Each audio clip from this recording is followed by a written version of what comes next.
Hello, welcome to the Queue. I was playing some music while I was setting things up and getting things out, and while I was waiting for the last song to finish, I don't know, I was doing some stupid things, and I thought, hey, why don't I record that? So if I have the courage to post that at the end, because it is pretty stupid, let me know if you know what movie soundtrack it's from. But Global War 36 version 3 map, this is not. This is just an empty tube from my other Global War map, which is on the table. The version 3 comes out in February, but you can pre-order it now. And I think it's been about 2 weeks, maybe a week and a half since it came out. I've got mine pre-ordered along with some extra goodies that they are offering, you know, as a discount if you get them now. I didn't order everything that they had on that discount list, but there were some really interesting things that I thought would be good for gameplay, so I went ahead and ordered those. I also picked up some expansions to the Global War games, and they're pretty interesting. The first one, and I know that 2 of them are new. They may all 3 be new. I just haven't seen the other one. But the first one here, this German Operations, is kind of like event cards on steroids. Really interesting. I really like that. The downside is there's only German Operations, so no one else gets Operations. So I would think, you probably would come out with, a good way to do it would be to have German Operations and then come out at the same time with maybe allied, European allied operations. So you got joint operations from Britain, US, and Russia. And then maybe you can follow it up with Japan operations and then Pacific allies operations, so that they would, balance each other out. But I really can't play with just German operations because it's not really fair. There's some pretty interesting things in here, and it all goes against the Allies, and if the Allies had their own version, then they could counter some things. But I'm looking forward to, they did specify they will be coming out with some more. The one that I don't know if it's new or not, it may have been around, is Special Operations, and that's basically like your special forces, and it comes with a big bag of roundels with all the different special forces units. And a pretty healthy rule book here of all the different special forces, their special rules, and such. The third one being Diplomacy, which I really like, just because now all the neutral countries are fair game. So you do have different aspects that you can get, like pro-Axis. Miners are now available to the Allies if they want to try and get them. There's bonuses for the Axis to pick them up, but it also comes with this chart, which was 36 on one side and 39 on the other side, so you could play it with either setup, that comes with the game. And you couldn't use it on Axis and Allies because they don't quite have all these neutrals, countries set up. But I imagine you could use the countries that are on here if you wanted to customize it and house rule it into an Axis and Allies game. But let's look at these expansions a little closer. So the first one I'm looking at is the German Operations, and what it is, basically you've got all these different war plans. So at the beginning of your turn, when you're at war with another power, for 15 IPPs, you can choose a roundel. And they come with these roundels here. Of course, I can't get it open now while I'm here. I guess I should have opened that beforehand. That was smart. Comes with some roundels and these partisans, and I labeled them so they don't get mixed up with the other roundels. But you choose one of these, like, put them in a hat or a cup or something, and you pick one out, and that's the roundel you get. And then you flip the pages until you find, the name that corresponds with, whichever one you got. So like if you chose this one, this is the war plan that you have to do one of the 4 plans. So they give you 4 different options, and out of those 4, you're going to find one that you really want to do, or if they're a part of the war where it's less desirable to do certain ones, they do give you quite a mix there. But it's kind of like an event card. You draw an event card. Oh, you get to do this, or you get this unit here. As that kind of thing. So I find it really interesting. And then as you read through all these different war plans, I mean, there's how many different ones here? All these different war plans, and they all have 4 plans within the plan. So there's a lot here that will be pretty interesting to use and get involved in a game.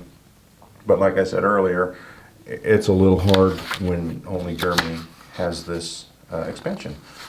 So hopefully the other one comes soon, and we will move on to the next one.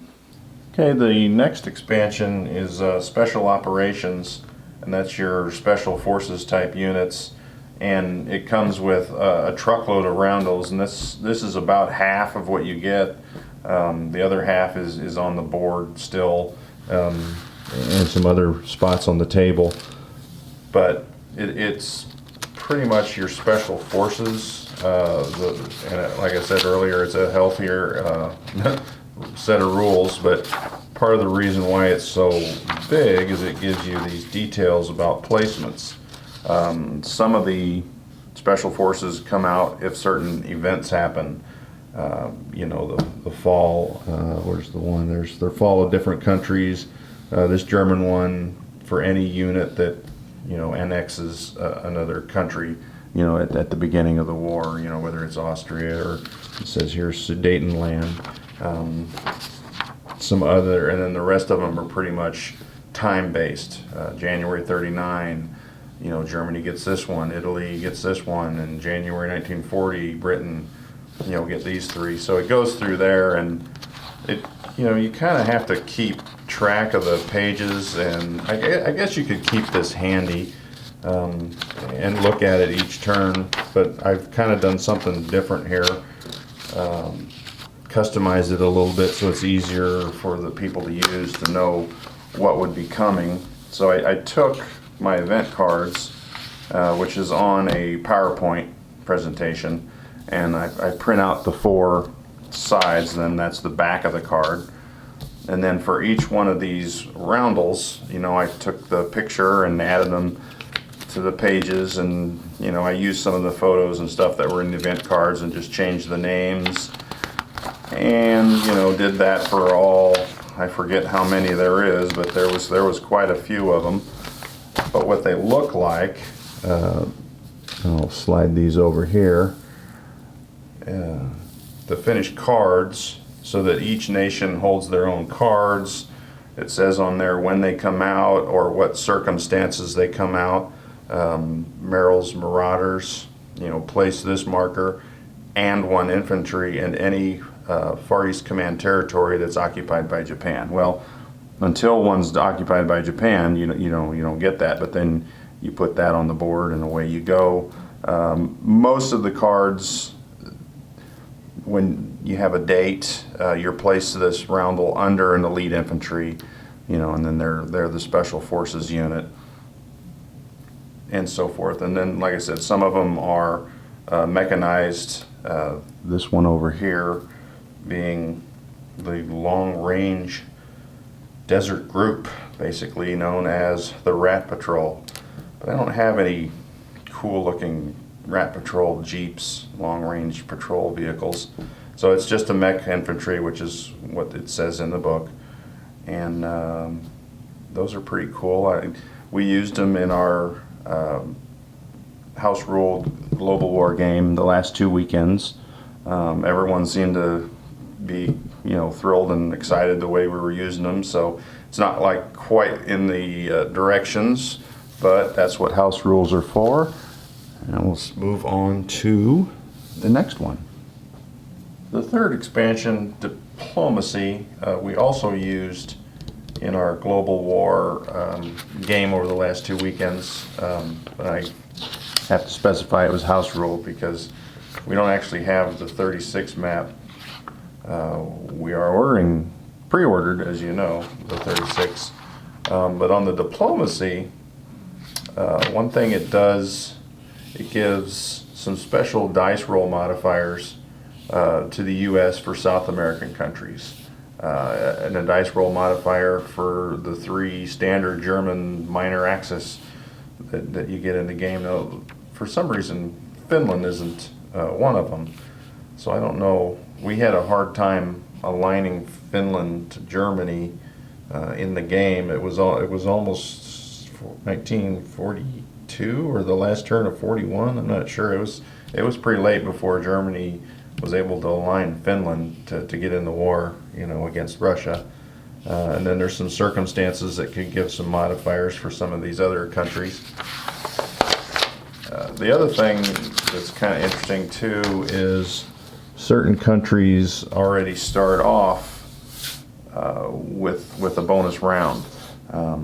See, the most like Finland is a strict neutral, so you have to roll a 1 or a 2 to get on the board, and then rounds 1, 2, and 3, you have to roll a 1 through 3, and then you move your token, and then the next turn you can pay the 2 IPP to roll again and move forward. But having to roll a 1 through 3 on a 12-sided dice, and I get it needs to be somewhat difficult for the neutrals to be aligned, otherwise all the neutrals will get easily aligned. But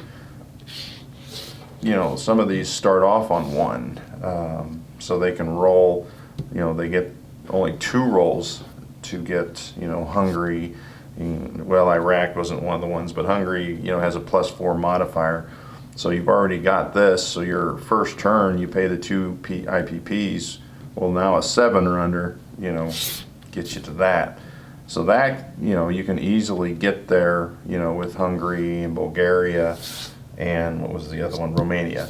So you could easily get to 3 on those, and then like Iceland and some of the British ones, you could roll across to get those with the same sort of benefits. And like I said, the U.S. gets all those Central America countries.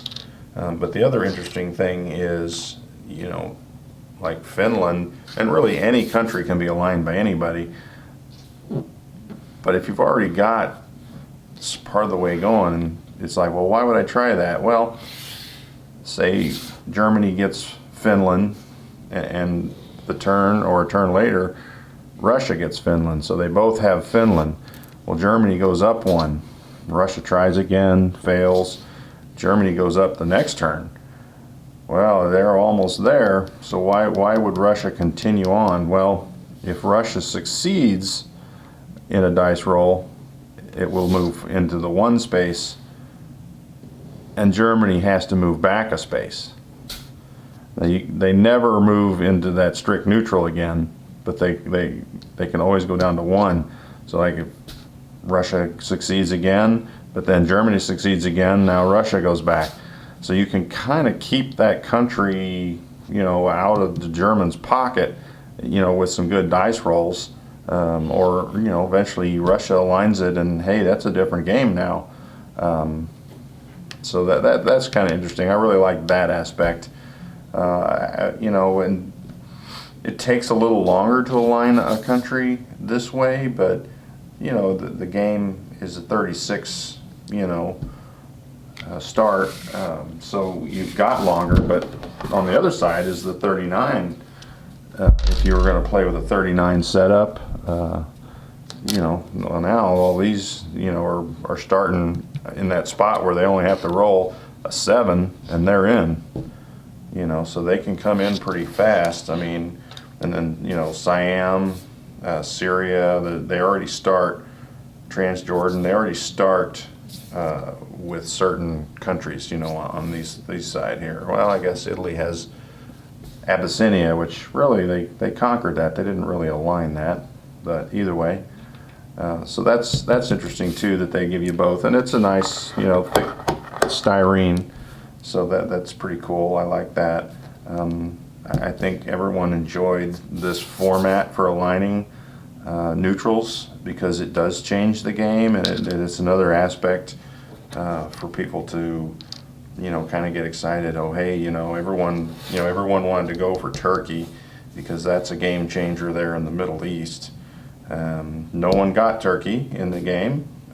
There was lots of, I think U.S., Germany, Italy, and Russia were going for Turkey. So every time somebody would get it, the next one would move down, and it just was a seesaw battle, and no one ever got to stage 3 to align Turkey. So that was interesting, the game within the game. So these are just a few expansions. If you've played Global War, if you've looked at Historical Board Gaming's website, there's 10,000 different expansions.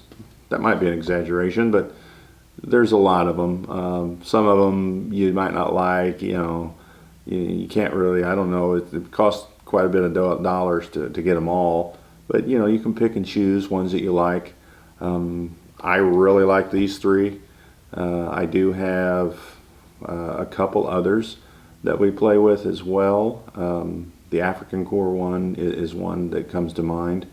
But like I said, the interesting thing about these, you don't have to play verbatim. I mean, hey, come up with your own, just a little card. So everyone hangs on to this instead of having to flip through, a rule book to see, hey, when do I get that second British Commando unit? But it just makes it more fun to play like that, I think. Some you just play straight up. Diplomacy is very straightforward. Like I said, the operations is kind of like a really neat event card style expansion, and I'm looking forward to when the others come out so that we can throw them all in there and see how they play. Hope you've enjoyed watching. It's not Axis and Allies, but Global War is pretty close. I've heard on different channels where they don't like to say, somebody doesn't like to say Global War and the other one doesn't like to say Axis and Allies, but to me they're all the same. Great games. I love them both, along with other games as well. But Axis and Allies / Global War, love them both. They're the same game to me. So have fun and keep rolling dice. And now for something completely different.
Oh my.